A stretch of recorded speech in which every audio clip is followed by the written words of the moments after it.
Un peu avant 10 heures, un camion de transport de fonds s'est arrêté devant un guichet automatique de banque à Flemington, dans la banlieue de Melbourne.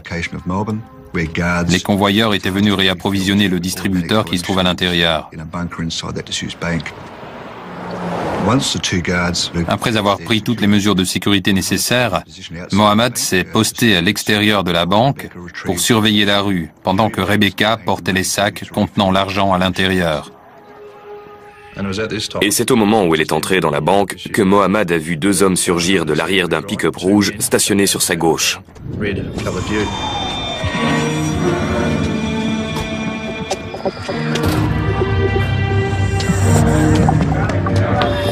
Les deux hommes étaient armés et portaient des cagoules.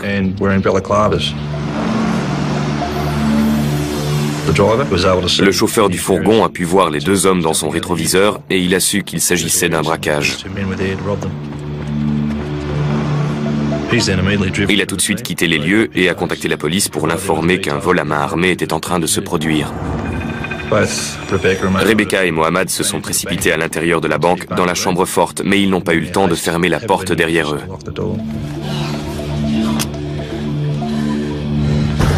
Donne-moi le fric! Un des voleurs a ouvert la porte. Donne-moi l'argent, je te dis! Le premier coup de feu a été tiré par l'un des malfaiteurs. File le fric! Il a menacé les deux convoyeurs pour qu'ils lui donnent l'argent qui se trouvait dans les sacs à l'intérieur de la chambre forte. Mohammad et Rebecca ont fait feu pour se protéger.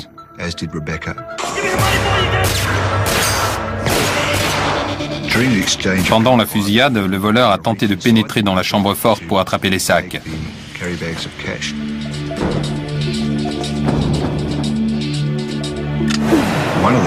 L'une des balles est passée si près de la tête de Mohammad qu'il a pu sentir la chaleur du projectile qui fusait.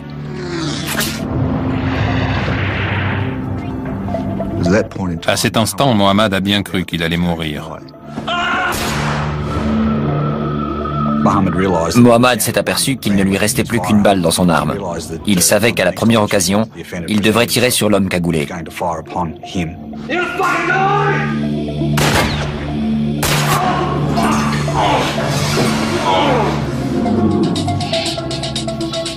Il y a eu un silence dans la banque et Mohammad en a profité pour recharger son arme. Et l'un des criminels lui a crié qu'il allait mourir pour avoir osé faire ça. Tu vas mourir, mec! Donne-moi l'argent! Donne-moi ce foutu fric! Le voleur a une nouvelle fois passé la porte de la chambre forte. Rebecca se souvient avoir vu un gant jaune agripper la lanière du sac contenant l'argent. Elle a visé et tiré sur l'agresseur. Elle a cru l'avoir touché. Il y a eu une courte pause et les convoyeurs ont compris que les deux hommes étaient partis.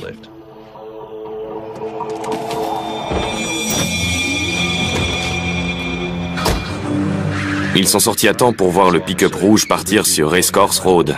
Mohammad a essayé de relever la plaque d'immatriculation, mais ils étaient déjà trop loin.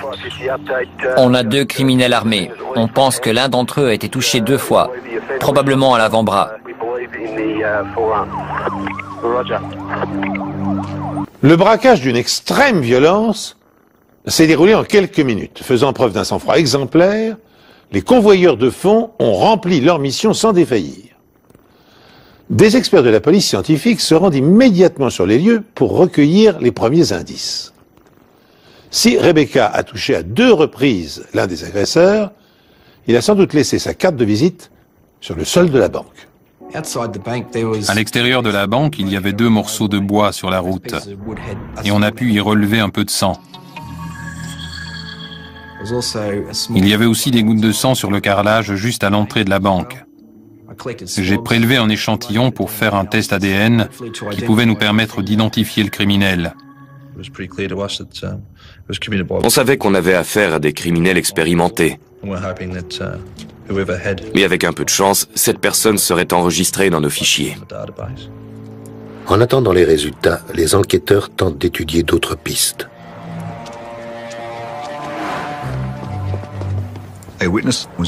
Un témoin passait à vélo sur Racecourse Road au moment du braquage. Il a vu 2 hommes cagoulés et armés se précipiter à l'intérieur de la banque.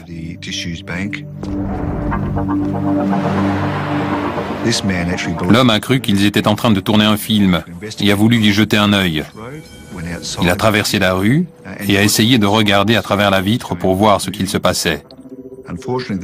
Malheureusement, le reflet sur la vitre ne lui a pas permis de voir ce qu'il se passait à l'intérieur, mais il a entendu plusieurs coups de feu. Et à ce moment-là, il ne savait plus si c'était un film ou un vrai braquage. Il s'est éloigné de la devanture, et c'est là que les deux voleurs sont sortis de la banque et ont sauté dans le pick-up rouge avant de disparaître sur Racecourse Road. Ce témoin a eu le temps de relever la plaque d'immatriculation du véhicule. Un témoin a identifié la voiture. Il s'agit d'un pick-up rouge. Et une rapide vérification confirme que la voiture rouge a été volée. Elle est retrouvée quelques minutes plus tard. Mais permettra-t-elle de rassembler suffisamment de preuves pour arrêter les criminels ? La police recherche un homme armé et blessé ce matin lors d'un braquage. Deux hommes cagoulés ont volé près de 100 000 € en liquide après avoir tendu une embuscade à deux convoyeurs de fonds venus remplir les distributeurs automatiques. Tous les coups de feu ont été tirés à l'intérieur de la banque. Aucun passant n'aurait pu être touché, mais c'était une tentative très risquée de la part des criminels. J'ai été contacté par les techniciens de scène de crime pour une affaire de fusillade et de vol à main armée à Flemington. Quand je suis arrivé sur place, c'était un véritable carnage à l'intérieur.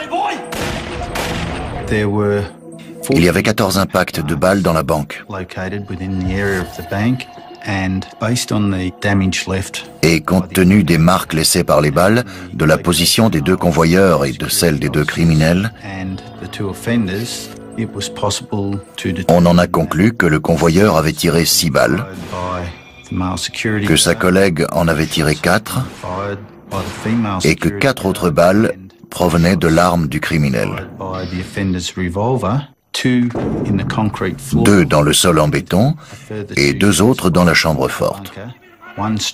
L'une a touché le distributeur et l'autre s'est enfoncée dans le mur, juste au-dessus de la tête du convoyeur. Lorsque les techniciens médico-légaux entreprennent de ramasser les douilles et les balles, ils ont la surprise de constater que 16 tirs ont été échangés à l'intérieur de la banque. Ce qui laisse 2 tirs inexpliqués. Il est possible que ces 2 balles aient touché l'un des 2 criminels et qu'elles soient restées dans le corps, à moins de l'avoir traversé et d'être resté coincé dans les vêtements. Le criminel blessé qui a laissé des gouttes de sang derrière lui s'est enfui avec son complice dans le pick-up rouge qui vient d'être retrouvé.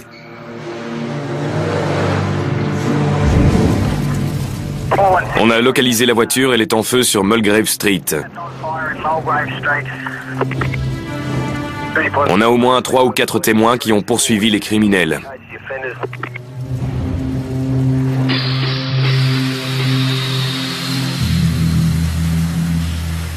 Quand on est arrivé sur Mulgrave Street, un témoin est venu nous dire qu'il passait sur Racecourse Road au moment du braquage.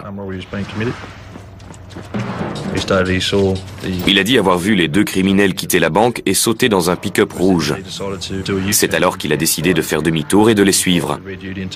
Il les a suivis dans Eastwood Street, puis dans Mulgrave Street. À un moment, il a voulu percuter leur véhicule, mais il s'est ravisé en voyant qu'ils étaient armés.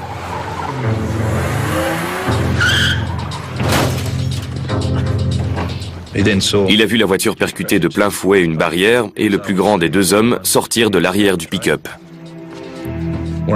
L'autre homme a retiré sa cagoule, mais le témoin était trop loin pour pouvoir faire une description détaillée de son visage. Ensuite, il a vu le plus petit des 2 verser un liquide sur la voiture avant d'y mettre le feu.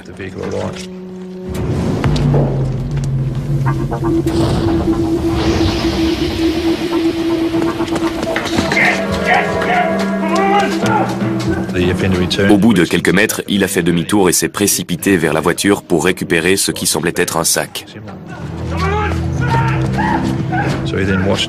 Il a ensuite vu cet homme courir avec un bras en feu et essayer de l'éteindre avec l'autre main.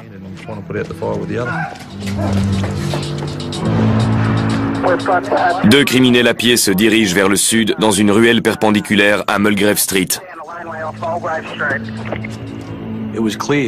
En mettant le feu à la voiture, les agresseurs voulaient détruire toutes les preuves. Malheureusement pour eux, le feu n'a pas suffi à tout éliminer. Il restait de nombreux indices pour la police, dont l'arrière du pick-up qui avait partiellement brûlé, une arme à feu et la voiture elle-même. Je ne crois pas que le criminel avait l'intention de laisser son arme à l'intérieur, mais il a paniqué et la blessure de l'un d'entre eux les a déstabilisés.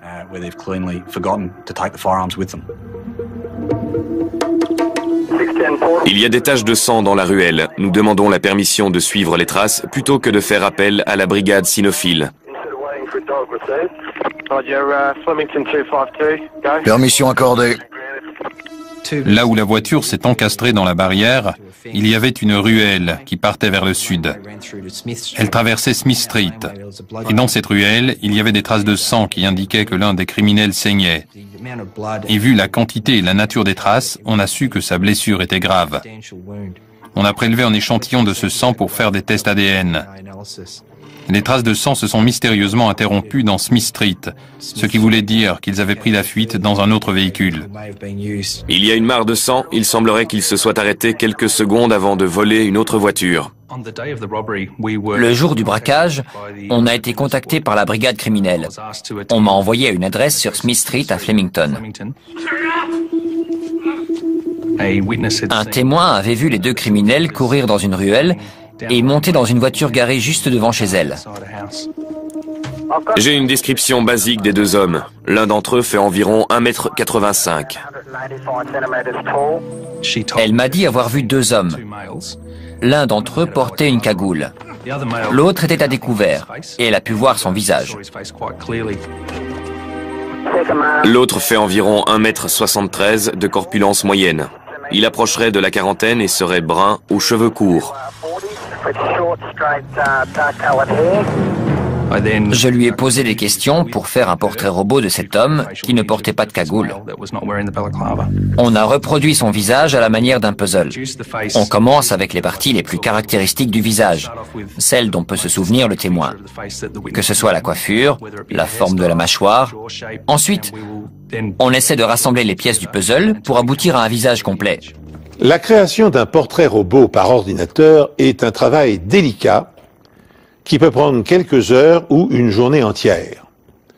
Or, les enquêteurs travaillent dans l'urgence, il est essentiel pour eux de rassembler le maximum d'informations avant que les braqueurs n'aient le temps de disparaître et de se terrer dans un abri. C'est pourquoi ils concentrent toute leur attention sur le deuxième élément dont ils disposent, la plaque d'immatriculation du second véhicule relevée par un témoin oculaire. À toutes les unités, on a la description du second véhicule volé. La plaque d'immatriculation est OVV 442. Il s'agirait d'un break blanc des années 80, mais les informations correspondraient à une berline de 83 provenant d'un garage de Benalla. On a commencé à se demander si les plaques avaient été volées, parce que toutes les informations qu'on obtenait étaient fausses. Ça nous a conduit à faire des recherches plus poussées et à trouver des variantes de la plaque d'immatriculation avec les chiffres et les lettres qu'on nous avait fournis. C'est comme ça qu'on a obtenu des informations sur un break qui avait été volé dans la région de Middle Park environ 3 semaines auparavant et dont la plaque était QVV 442.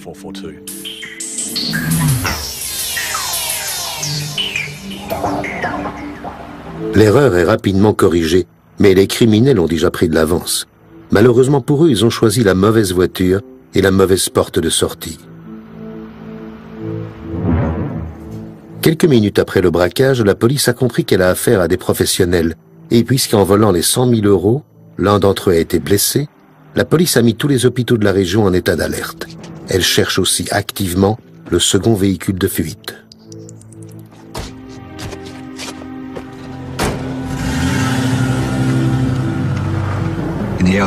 Dans les heures qui ont suivi le braquage, on a émis un avis de recherche pour le break immatriculé QVV 442.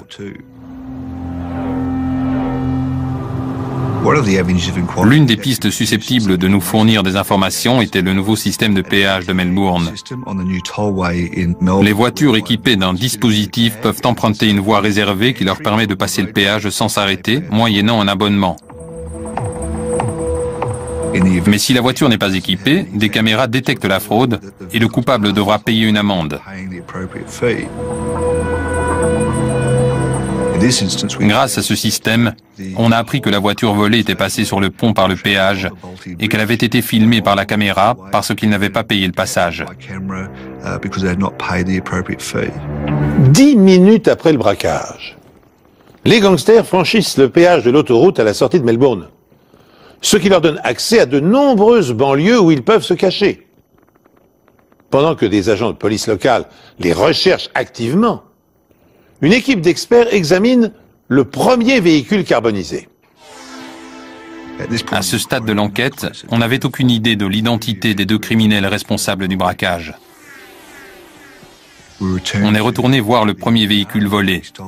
La zone avait été sécurisée pour sauvegarder les preuves qui pouvaient se trouver dans le véhicule et nous permettre d'identifier les voleurs. En examinant la voiture, on a trouvé une corde et une paire de gants que le voleur portait probablement au moment du braquage.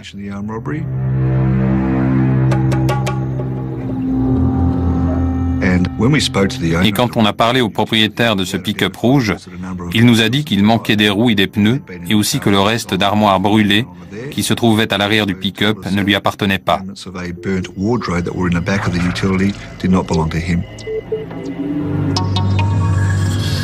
On a réinterrogé les gens du quartier où la voiture avait été volée. Et on n'a rien trouvé qui puisse nous éclairer sur l'identité des criminels. Mais les armes retrouvées à l'arrière du pick-up leur offrent une piste solide.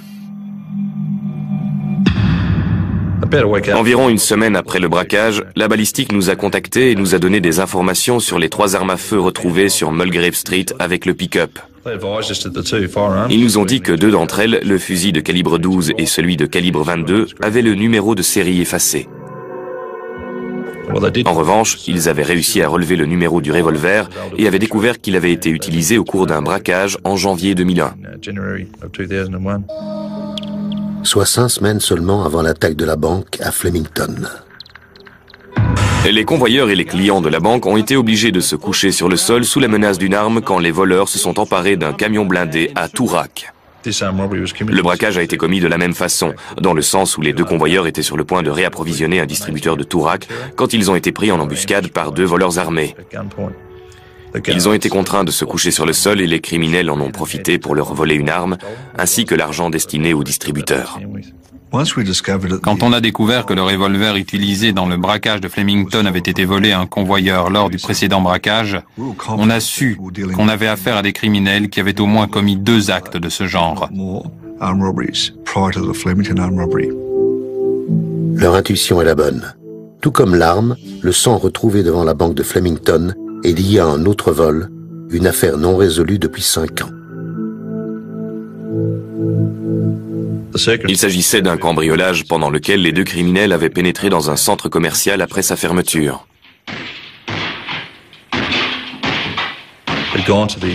Ils étaient entrés dans une bijouterie en brisant une fenêtre. Ils avaient ensuite cassé plusieurs vitrines et l'un d'entre eux s'était coupé.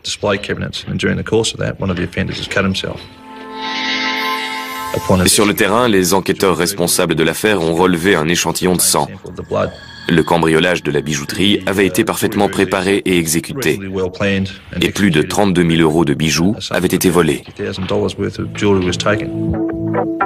Le problème est que même si les enquêteurs savent que le sang retrouvé à la bijouterie et celui de Flemington appartiennent à la même personne, aucun criminel n'est ressorti du fichier ADN. La bonne nouvelle, c'est que maintenant le portrait robot est terminé. On a transmis le portrait robot ainsi que les détails du braquage à toutes les polices de Victoria, ainsi qu'à tous ceux qui s'occupent des affaires de braquage dans toute l'Australie.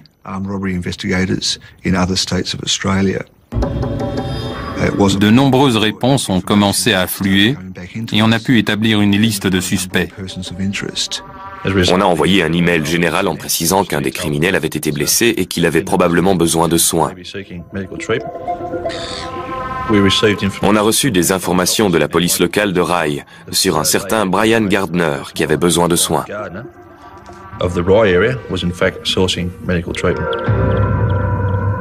Brian Gardner était connu de la brigade de répression du banditisme, même s'il se limitait généralement à des cambriolages et à des petits délits. Au départ, il n'était pas considéré comme quelqu'un susceptible d'atteindre le niveau de violence du braquage de Flemington. Mais quand on a reçu cette information de la police de Rye, il est devenu notre suspect numéro 1. Quand les enquêteurs cherchent à localiser Brian Gardner dans la ville de Rye, ils découvrent qu'il est susceptible de s'être réfugié à plusieurs adresses. Chacune d'entre elles doit être contrôlée au plus vite.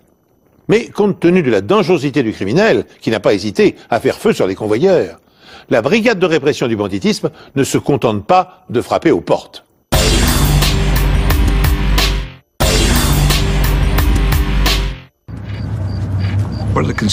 La brigade savait qu'elle recherchait un homme probablement armé, désespéré et blessé, et susceptible d'utiliser une arme pour ne pas se faire prendre.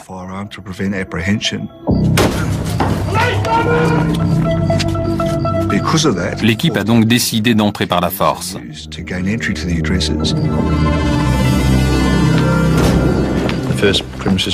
La première maison qu'on a fouillée était inoccupée.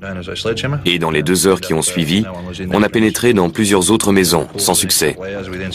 On a retrouvé Gardner nulle part. Le suspect a-t-il eu le temps de s'enfuir? A-t-il su que la police allait débarquer? À moins que la police n'ait été mal renseignée.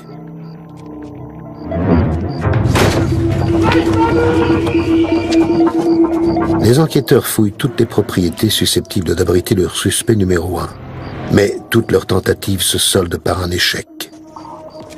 On a cerné toute la zone autour de Rye pour s'assurer que toutes les sorties et tous les points d'accès de la ville étaient sous la surveillance de la brigade, au cas où Gardner apprendrait qu'on le recherche et qu'il tenterait de quitter la région. On a eu plusieurs autres adresses auxquelles on s'est intéressé. On a chargé des policiers de surveiller chacune de ces résidences pour voir si quelqu'un entrait ou sortait. L'une de ces maisons éveille l'intérêt de la police. Les 2 officiers qui surveillaient cette adresse ont vu 2 hommes quitter les lieux en voiture.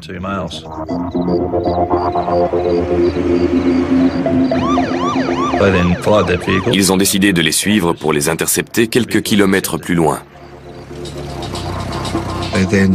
Ils ont ensuite demandé aux occupants de la voiture de sortir de leur véhicule.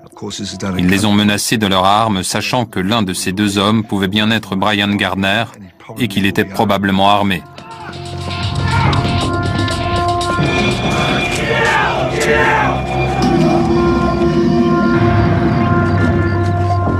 L'un des officiers s'est ensuite approché de l'arrière de la voiture où il a vu une personne couverte d'une sorte de couverture blanche.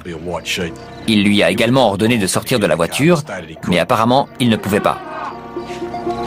Quand il a été une nouvelle fois menacé, le suspect a répondu qu'il ne pouvait pas bouger le bras. L'agent a identifié cette personne comme étant Brian Gardner. On avait enfin notre homme. Ils l'ont donc immobilisé avant de vérifier s'il était armé. Mais ils n'ont trouvé aucune arme. À ce stade, ils ont constaté que son bras droit était en écharpe et que son bras gauche était entièrement bandé. Ils l'ont sorti du véhicule et mis en état d'arrestation. Quand ils lui ont demandé comment il s'était blessé, il a répondu qu'on lui avait tiré dans le bras gauche, mais que la balle était ressortie. Il avait aussi pris une balle dans le bras droit, mais la balle avait dû y rester et lui casser l'os. Il leur a dit qu'il n'avait aucun plan quant à la façon de se soigner et qu'il espérait que ça se cicatriserait tout seul. Brian Gardner a immédiatement été conduit au Frankston Hospital, accompagné de 2 membres de la brigade criminelle. Pendant son hospitalisation, il a avoué aux enquêteurs avoir été blessé par un agent de sécurité, mais il n'a rien dit sur le braquage, ni sur l'endroit où se trouvait l'argent, ni sur l'identité de son complice. On était donc reparti à 0 et on avait besoin de preuves scientifiques pour le relier au crime. Les enquêteurs ont obtenu un échantillon de sang de Brian Gardner, ce qui devait permettre d'établir un profil ADN et découvrir si c'était bien lui qui avait laissé son sang à Flemington. Brian Gardner subit une opération au cours de laquelle une balle lui est retirée, mais elle a été entièrement déformée sous l'impact et ne pourra donc pas être utilisée comme pièce à conviction.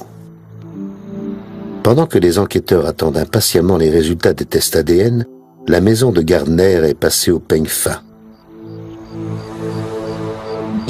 Au cours de cette fouille, on a trouvé un grand nombre d'antalgiques, de bandages et d'autres produits du même genre dans la chambre, tous destinés à soigner ses blessures.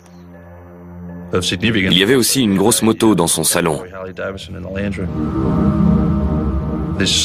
Elle avait l'air neuve et ça pouvait être le signe d'un enrichissement récent. On a posé la question à sa femme qui nous a dit qu'ils avaient emprunté 16 000 € pour acheter cette moto. Vu le contexte, on a trouvé ça plutôt bizarre. On a parlé à l'ancien propriétaire de la moto qui nous a fourni un certain nombre d'informations.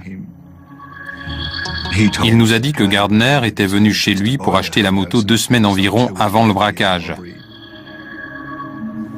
Gardner lui a donné un acompte et lui a dit qu'il aurait bientôt le reste de l'argent et qu'il reviendrait à ce moment-là pour payer la moto.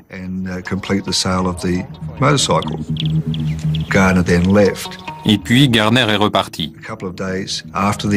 2 jours après le braquage, la femme de Gardner est allée chez le propriétaire de la moto pour payer les 16 000 € qu'il restait à verser.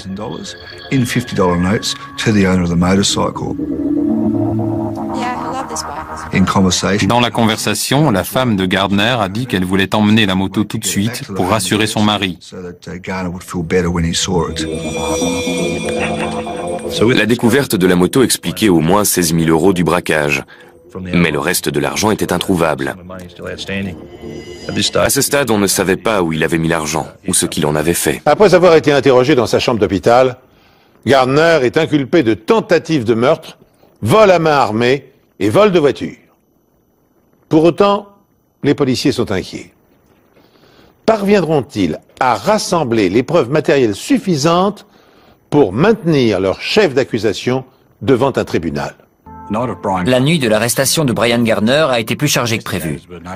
Les enquêteurs ont appris un peu plus tard ce soir-là que le break blanc qu'ils recherchaient a été repéré à moitié calciné sur le parking qui se trouvait derrière la banque. Ce véhicule ne pouvait pas avoir été abandonné à cet endroit avant cette nuit-là parce que la zone était constamment surveillée. C'est une zone très fréquentée où la police patrouille régulièrement. On était plutôt satisfait d'apprendre qu'elle avait été abandonnée cette nuit-là. Il y avait 2 façons de voir les choses à ce stade. Soit le criminel s'était dit qu'il fallait se débarrasser de toutes les preuves à ce moment précis, soit c'était pour narguer la police, du genre « arrête-moi si tu peux ».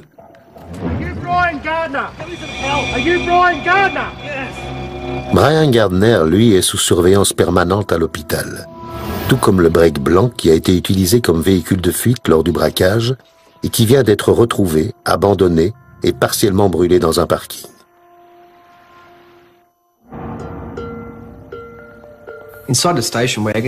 À l'intérieur du break, on a retrouvé des pneus et des planches de bois.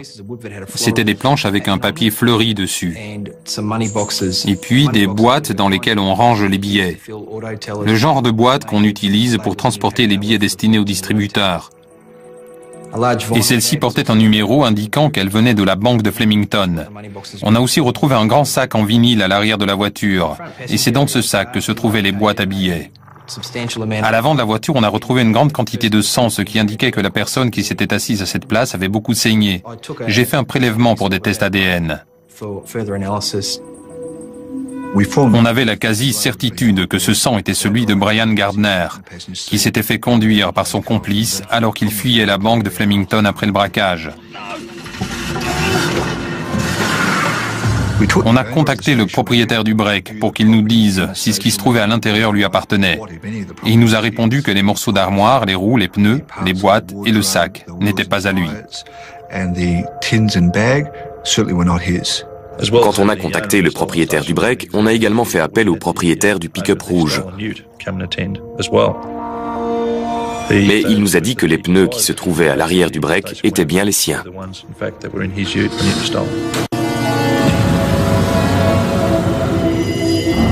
Avec cet incendie manqué, la police a désormais un lien entre les deux véhicules. Et il y a de grandes chances pour que le sang retrouvé sur la scène de crime et celui de la voiture appartiennent tous les deux à Gardner.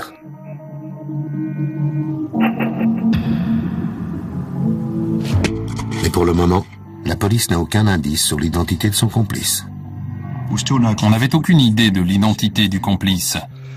On a procédé par élimination à partir d'une liste de personnes qu'on avait interrogées, jusqu'à ce qu'on reçoive un coup de téléphone du commissariat d'Altona. Une personne du nom de Michael Coates s'était présentée au poste de police en disant que la brigade de répression du banditisme voulait lui parler au sujet d'un braquage à Flemington. On a trouvé ça bizarre. Pourquoi quelqu'un se présenterait-il au commissariat sans savoir ce qu'il s'était passé à Flemington? C'était vraiment très étrange et il fallait absolument qu'on étudie cette piste. Une fois au commissariat d'Altona, j'ai remarqué que Michael Coates ressemblait beaucoup à la description et au portrait robot du témoin de Flemington.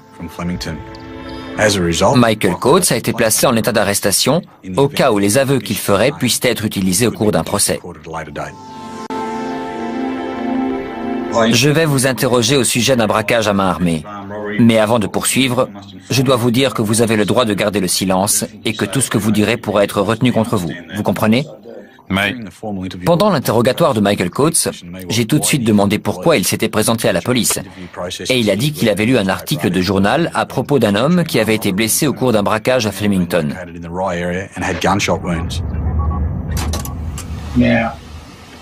Je suis de nature méfiante et je me suis dit que c'était peut-être quelqu'un que je connaissais et que, si c'était le cas, vous voudriez probablement me voir. Mais personne n'est venu me voir.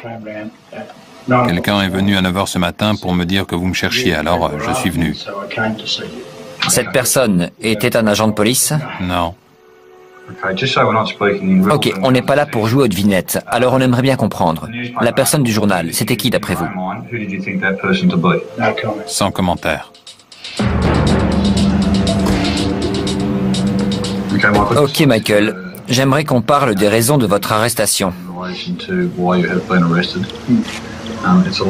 Le 25 janvier 2002, il y a eu un vol à main armée au guichet automatique de la banque de Flemington. Qu'est-ce que vous pouvez me dire là-dessus? Sans commentaire. Êtes-vous impliqué dans ce braquage?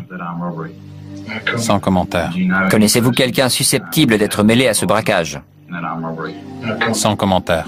Vous avez l'intention de répondre sans commentaire à toutes nos questions concernant ce braquage? Exact. J'étais un peu déconcerté par cet homme qui s'était lui-même présenté à la police disant qu'il voulait nous parler et répondre à nos questions pour ensuite se servir de son droit de garder le silence. Je ne comprenais pas pourquoi cet homme s'était présenté pour ensuite jouer au chat et à la souris. C'était vraiment bizarre. Je vais continuer avec des questions relatives aux procédures scientifiques. On lui a demandé s'il pouvait nous montrer son bras pour voir si on pouvait trouver un indice qui correspondait au bras en feu du second suspect. Quand il a remonté sa manche, on a relevé une marque de brûlure qui pouvait correspondre avec l'incident dont le second braqueur avait été victime quand il est retourné chercher le sac dans le pick-up en feu. Il nous a dit qu'il s'était brûlé en réparant sa moto. On a demandé à un officier de la police scientifique de venir examiner la blessure et il nous a dit qu'elle avait été causée par une brûlure récente. Je n'arrive pas à croire que Michael Coates ait pu être assez stupide pour se présenter de lui-même. Il correspondait au portrait robot et il avait une blessure susceptible d'être la brûlure du deuxième suspect. Les inspecteurs se trouvent face à une situation extravagante. Si Michael Coates est le second braqueur recherché par toutes les polices d'Australie, pourquoi s'est-il présenté spontanément au commissariat? Et pourquoi, une fois s'être mis dans la gueule du loup, refuse-t-il obstinément de répondre aux questions? Les traces de brûlure qu'il porte au bras semblent le désigner comme étant le complice de Brian Gardner, qui de son côté a avoué avoir été blessé lors d'une fusillade, mais qui nie toujours son implication dans le hold-up. Face à cette situation confuse et inexplicable, les policiers bénéficient d'une chance inespérée. Coates s'est présenté au commissariat à bord d'une voiture. Michael Coates m'a aussi donné les clés de sa voiture et quand je l'ai fouillé, j'ai trouvé un bail de location dans la boîte à gants. Il correspondait à une adresse sur Locke Street, à Yarraville. Ce qui nous a particulièrement intéressé, c'était les dates. Le bail commençait juste avant le braquage et se terminait juste après. L'agent immobilier nous a donné d'autres informations sur le bail. Et sur le contrat, Brian Gardner se portait caution de Michael Coates. Michael Coates s'est présenté au commissariat de police en prétextant que la brigade de répression était à sa recherche. Ce n'était pas le cas, mais son attitude conduit les enquêteurs à fouiller une maison qu'il a louée pendant la période du braquage de Flemington. On a fouillé la maison de Yarraville et on a trouvé un certain nombre de choses. D'abord, il y avait des taches de sang sur le sol près de la porte de derrière. On a aussi trouvé une paire de baskets tachées de sang, des bandages également tachés qui se trouvaient dans le salon. Et surtout, on a trouvé une armoire avec des étagères recouvertes d'un papier fleuri qui correspondait aux planches de bois retrouvées dans le break volé. Non seulement les étagères permettent de faire le lien entre la maison et le break blanc, mais la police scientifique a aussi découvert d'autres éléments permettant de relier la maison, le break blanc et le pick-up rouge. Quand j'ai comparé les caractéristiques communes aux deux voitures volées, c'est-à-dire le pick-up rouge et le break blanc, j'ai remarqué qu'il y avait des morceaux d'armoire dans les deux. Il y avait aussi des charnières bien particulières en forme de U, avec une peinture blanche recouvrant une peinture verte. Les charnières étaient conçues de la même façon. Elles venaient probablement de la même porte et probablement de la même armoire. Et dans une ruelle à proximité de la maison, les enquêteurs trouvent d'autres preuves. D'autres restes de placards, dont le cadre est identique à celui retrouvé dans le pick-up. Et grâce au propriétaire de la maison, les enquêteurs vont enfin en apprendre plus sur ces fameux placards. Ils nous ont dit qu'il leur manquait 3 placards. Les 3 avaient les mêmes étagères fleuries. Elles provenaient donc de cette maison.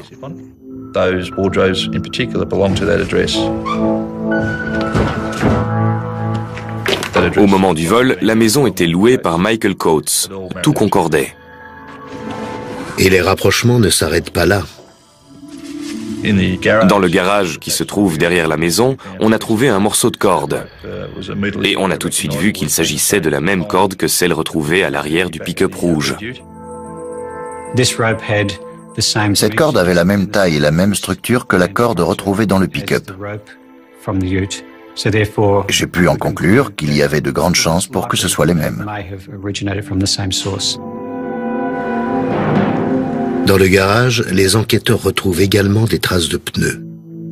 L'une d'entre elles correspond parfaitement avec les pneus du break. Mais cette voiture n'est pas le seul véhicule relié à la maison louée par Coates. Des membres de la brigade de répression du banditisme ont interrogé tous les habitants de Locke Street et ils ont pu trouver quelques témoins. L'un d'entre eux a repéré une berline jaune moutarde garée devant la propriété au moment où a eu lieu le braquage de Flemington. Il a également vu un homme prendre dans le coffre ce qui ressemblait à un étui de fusil avant de l'emmener à l'intérieur de la maison. Mais la description de cette personne ne correspondait pas à Brian Gardner. Et on a appris que Brian Gardner avait eu une voiture du même modèle et de la même couleur. En poursuivant nos recherches autour de Locke Street, on a trouvé un cabinet médical. Et on a découvert que Michael Coates s'y était rendu plusieurs fois après le braquage.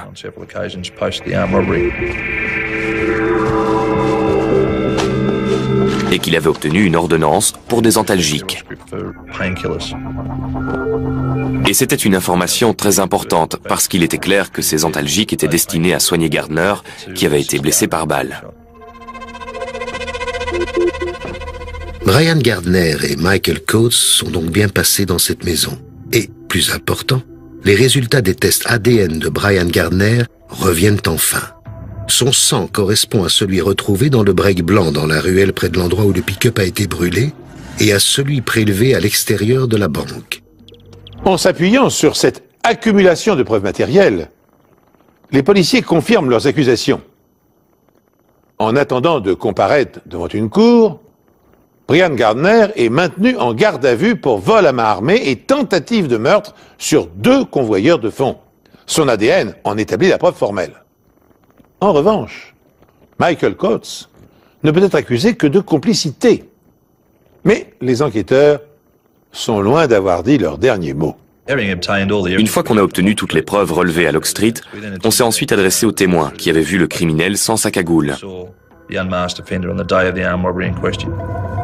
On lui a montré une série de photos sur lesquelles elle a été capable de l'identifier. Michael Coates était bien la personne qu'elle avait vue dans la ruelle le jour du braquage. On avait donc des preuves suffisantes pour accuser Michael de vol à main armée. On est ensuite allé le chercher à son domicile de Mount Street pour l'arrêter et le conduire auprès des enquêteurs de brigade de répression du banditisme, où on lui a donné l'opportunité d'expliquer ses actes s'il le souhaitait. Ok Michael, on sait que vous et Brian Gardner êtes allés à la banque de Flemington, où vous avez été confrontés à 2 convoyeurs de fonds venus réapprovisionner les distributeurs. Qu'est-ce que vous avez à dire là-dessus? Ce n'était pas moi. On sait qu'à la suite de ce braquage, une certaine somme, environ 100 000 euros, a été volée. Vous avez quelque chose à dire? Je ne sais pas de quoi vous parlez. À ce moment-là, on vous a également vu fuir avec Gardner, dans un pick-up volé. Il était rouge et il était garé à côté de la banque. L'immatriculation est DVC 574. Vous avez quelque chose à dire à ce sujet? Ce n'était pas moi. Le braquage était parfaitement préparé et parfaitement exécuté, jusqu'à ce que Gardner se fasse tirer dessus. À partir de là, les choses ont mal tourné.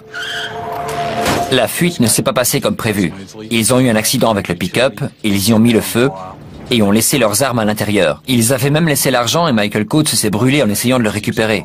Ça a carrément viré au cauchemar. Ils n'avaient pas de deuxième véhicule sous la main, il fallait qu'ils improvisent. Rien ne s'est passé comme prévu à partir du moment où ils ont quitté la banque.